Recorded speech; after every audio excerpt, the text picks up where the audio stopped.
రఘురామకృష్ణంరాజుపై third degree కేసులో కీలక పరిణామం చోటు చేసుకుంది. సీనియర్ ఐపీఎస్ అధికారి సునీల్ నాయక్ ను ఏపీ పోలీసులు అదుపులోకి తీసుకున్నారు.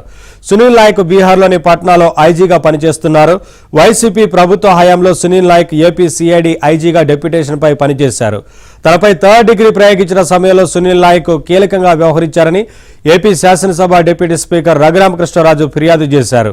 పలుమార్లు నోటీసులు ఇచ్చినా సునీల్ నాయక్ హాజరు కాకపోవడంతో ఏపీ పోలీసులు బీహార్లో అదుపులోకి తీసుకున్నారు. బీహార్ ప్రభుత్వానికి సమాచారం ఇచ్చిన ఏపీ అధికారులు సునీల్ నాయక్ ను పట్నా కోర్టులో హాజరుపరిచారు. తర్వాత ట్రాన్సిట్ వారెంట్ ద్వారా ఇవాళ రాత్రికి గుంటూరుకు తీసుకురానున్నారు.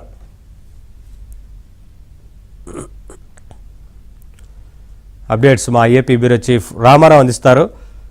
రామారావు, సీనియర్ ఐపీఎస్ అధికారి సునీల్ నాయక్ ని ఏపీ పోలీసులు కొద్దిసేపటి క్రితం అదుపులోకి తీసుకున్నారు.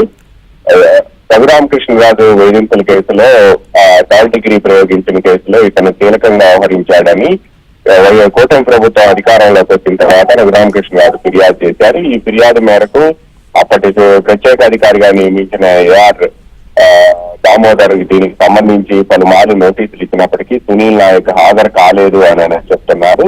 ఈ నేపథ్యంలోనే ఆయన అదుపులోకి తీసుకోవాలని నిర్ణయించిన పోలీసు ఉన్నతాధికారులు ఒక ప్రత్యేక బృందాన్ని బీహార్ లోని పాట్నాకు పంపించారు. వైసీపీ ప్రభుత్వ హయాంలో ఇతను సిఐడిలో డిప్యుటేషన్ పై వచ్చి పనిచేశారు. అప్పట్లో రఘురామకృష్ణరాజుని థర్డ్ డిగ్రీ ప్రయోగించిన కేసులో ఈయన కీలకంగా ఉన్నారు అని చెప్పి ఆరోపణలు వచ్చాయి.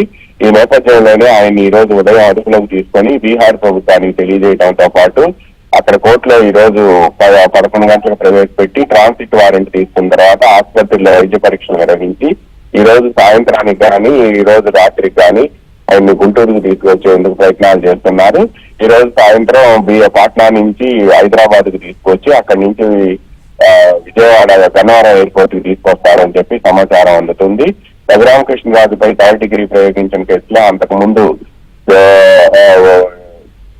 ఆ కేసులో దర్యాప్తు అధికారిగా పనిచేసిన విజయపాల్ తో పాటు తులసిబాబుని కూడా అరెస్ట్ చేశారు. ఆ తర్వాత వాళ్ళు బెయిల్ పై విడుదల చేశారు. ఇప్పుడు సునీల్ నాయక్ ను అరెస్ట్ చేశారు. ఈ కేసులో అప్పటి సిఐడి డీజీగా పనిచేసిన పివి సునీల్ కుమార్, వైసీపీ అధ్యక్షుడు జగన్ కూడా నిందితులుగా ఉన్నారు.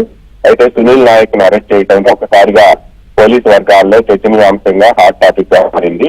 Naveen, thank you Ramarao, thanks for the updates.